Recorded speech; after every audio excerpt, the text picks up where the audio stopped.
Thank you, Handel, and welcome to tonight's edition of the Regional News. We start off in neighboring Trinidad and Tobago, where police are investigating the shooting of two police officers in the same day. According to police reports, 31-year-old Joel Wharton Prescott of Arima was shot in Malabar on Saturday night. The officer, who was attached to the Adjutant Special Reserve Police Office located at Riverside Plaza, Port of Spain, was off duty at the time.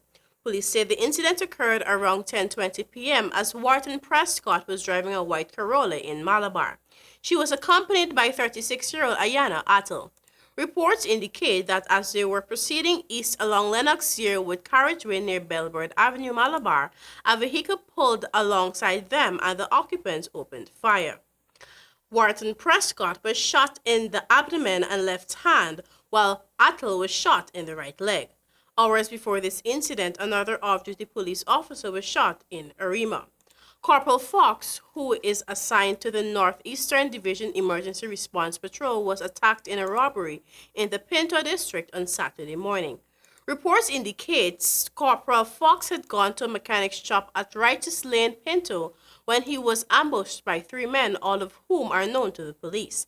It was reported that during the incident, Fox was shot in the hand and stomach.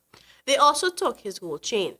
Up to late Saturday, officers continued to search for the two other suspects. Police said that arrests are imminent. And still in Trinidad and Tobago, a Cockroach resident has filed a police report alleging that Police Commissioner Gary Griffith choked him and threatened to kill him. The report was filed in June of 2019 at the Four Roads Police Station in Diego Martin, where the incident is alleged to have happened while the resident was detained in custody for questioning. The entry logged in the diary at the police station alleges Griffith placed a gun to the head of Cecile Skeet, saying, and I quote, "I would kill you and say to my men that you tried to take my gun," end of quote. Additionally, the station diary day duty, in which the complaint was recorded by a police officer in duty at the time, was seized and remains unaccounted for. Officers who were on duty at the Four Roads police station during the incident have since been transferred out of the Western Division. Prior to the diary being seized, a picture was taken of the injury. The resident also alleged that Commissioner Griffith punched him to the stomach and told him that he can give him cocaine and start him off with a 2-year sentence. He also reported that he will be going to the Police Complaints Authority when he got out of jail. And finally, in Jamaica, a Pembroke Hall High School teacher's faith hangs in the balance after she was videotaped on Thursday hurling death threats repeatedly at a student in a tirade that drew widespread public outrage, triggering an investigation by school authorities and the Ministry of Education. The Reverend Claude Ellis, the principal, said administrators would rely on the Education Regulations 1980, a code outlining disciplinary and other procedures in probing the incident. In the nearly 2.5-minute amateur video, which went viral Thursday night, the teacher, Marshall Lee Crawford, sought to reprimand a schoolboy for talking out of turn while class was in session. She then went ballistic. And I quote, "May we kill you in your boy," and of course the teacher is heard telling the student in the video.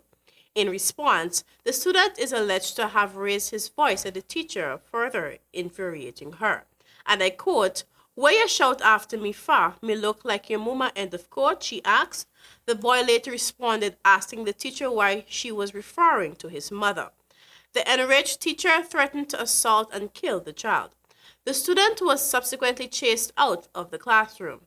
Minister with responsibility of Education, Youth and Information, Calson Moody, yesterday chided the teacher, saying her conduct was unacceptable and had no place in our schools.